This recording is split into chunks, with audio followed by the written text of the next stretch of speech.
Top 4 musicians who hated Bob Dylan. Number 4. David Crosby respected Dylan's songwriting. After all, the Byrds' breakout hit, Mr. Tambourine Man, was a Dylan composition. Dylan's influence helped launch Crosby's career and reshaped the musical landscape of the 1960s. But personal admiration didn't follow. In interviews, Crosby described Dylan as cold, distant, and evasive, someone who kept others at arm's length. "He doesn't let you in," Crosby said. "You'll ask him where he lives, and he'll say, 'You're looking at a man who has no home.'" For Crosby, who valued connection and camaraderie, Dylan's aloofness wasn't just an artistic quirk, it was a barrier.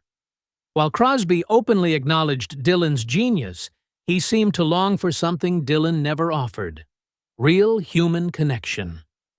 Number 3.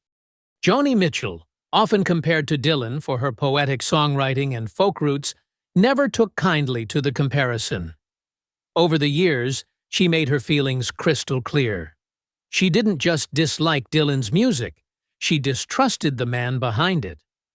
To Mitchell, Dylan was the opposite of authentic. "He's a plagiarist," she once said. "His name and voice are fake. Everything about Bob is a deception." Where Mitchell poured raw emotion into her lyrics, she saw Dylan as hiding behind borrowed voices and constructed personas.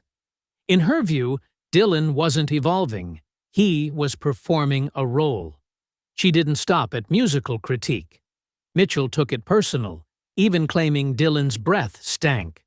Her attacks weren't just about artistry, they reflected deep disdain. While critics paired them as kindred spirits, Mitchell rejected the comparison completely.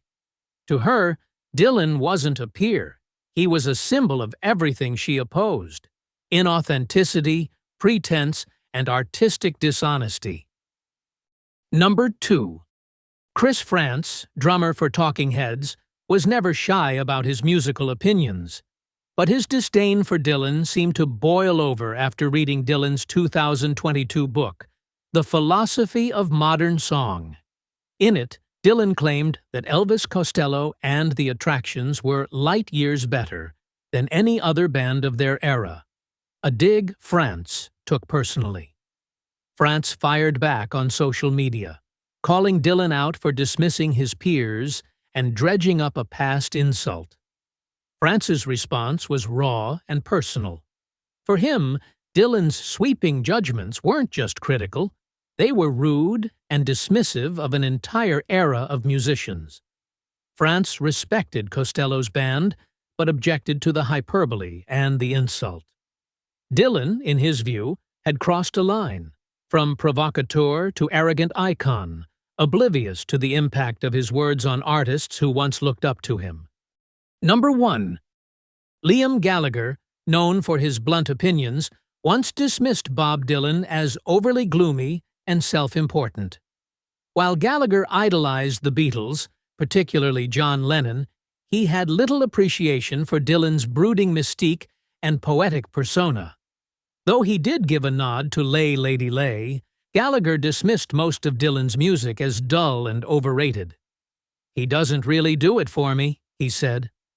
His swipe at legacy acts playing greatest hits also felt like a jab at Dylan, who often tours with a back catalog-heavy setlist. Gallagher's musical tastes lean toward raw, melodic rock and no-nonsense attitude. To him, Dylan's cryptic lyrics and shifting personas came off as pretentious. While Dylan played the mysterious poet, Gallagher saw only a man hiding behind metaphors,